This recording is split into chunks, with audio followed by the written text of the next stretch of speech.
Lamingtons. Fluffy cubes of sponge cake coated in chocolate sauce and rolled in dried coconut flakes. Lammos, that's how our Aussie friends at times refer to Lamingtons, are such a popular treat in Australia that they even designated 21st July as National Lamington Day. I don't know about you guys, but that's pretty convincing to me, so let's make some in this episode. You will need a few ingredients, all of which you can find in your local supermarket. For our fluffy sponge cake, we will need 4 fresh eggs, some fine castor sugar, all-purpose flour, baking powder and a bit of butter. Start by greasing your oven-safe form. Anything in the neighborhood of 8 x 10 inch or 20 x 25 centimeters will do. Properly line it with parchment paper and set aside. Next up, let's prepare the batter of our sponge cake, for which we grab our electric mixer and a big bowl. Unless you only own a multi-purpose blender with a whisk attachment, which likes to create a big mess. In that case, grab your cylindrical measuring cup in which you crushed the eggs and add the fine sugar. Start whisking and witness one of the many wonders of baking. The volume of the eggs and sugar will drastically increase by almost 200%. This is due to air being incorporated into the mass, creating an uncountable amount of little bubbles which inflate and thicken our mixture. By the end of the beating process, the color will desaturate and the batter will turn less runny, sticking to your whisk. Now is the time to add the all-purpose flour and baking powder into the airy mass without knocking all the bubbles out of it. Therefore, we sift the flour in 4 batches over our bowl and patiently fold it into the batter with a wooden spoon or spatula. Be gentle here and don't rush it, every bubble counts in order to achieve a perfectly spongy cake structure.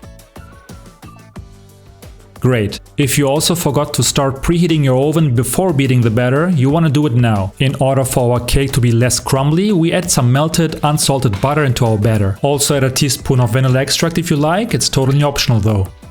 Fold in the melted butter, transfer the batter into your lined baking form of choice and spread it all over before giving it 1, 2, maximum 3 good tappy taps in order to bring the big bubbles to the surface. Don't overdo it though. Transfer into your preheated oven and bake for 15 to 25 minutes depending on your oven and what sort of pan you use. In the meanwhile, we can start preparing the coating of our Lamingtons, for which we will need a few cups of sifted icing sugar, a few tablespoons of cacao powder, some more unsalted butter, milk, and dried coconut flakes. Sift the icing sugar and cacao over a medium-sized bowl and combine with your wooden spoon. Pour the milk into your saucepan, add the butter and heat up together till butter is melted and the milk is hot. Don't scorch it. Add it to the bowl and mix well till sugar and cacao are dissolved. Let rest till it completely cooled down, which will lead to a thicker sauce and overall to better results when coating your cake. By the way, cake, don't forget it in the oven. Perform the good old skewer test to determine whether its center is cooked or not, for which the skewer shall come out clean. It took us only 18 minutes in our conventional electric oven at 180 degrees Celsius. Next, you want to get your cake out of the pan ASAP and put it on a cooling rack without breaking it. If you dare, you can perform the flip by placing the rack on the form and turning everything upside down. Remove the parchment paper and let the cake down completely. Depending on your baking pan, you might end up with uneven edges, which you shall level before cutting it into beautiful squares of around 2 inch or 5 centimeter. While doing this, you will also notice the marvelous sponge structure of your cake. If, and only if,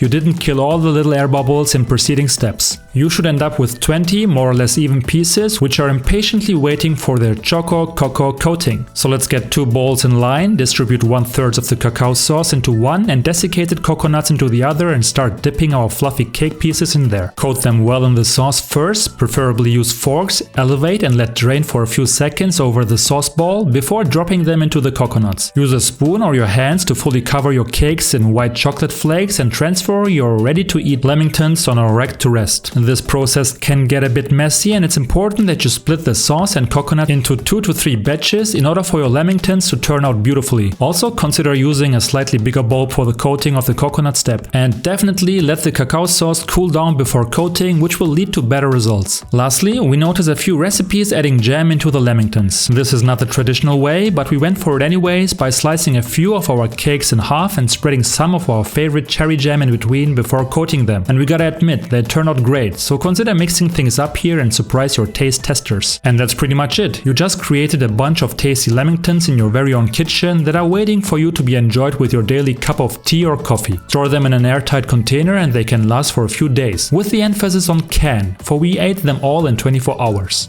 Bon appétit! Here we got the simple one. Wow, yummy!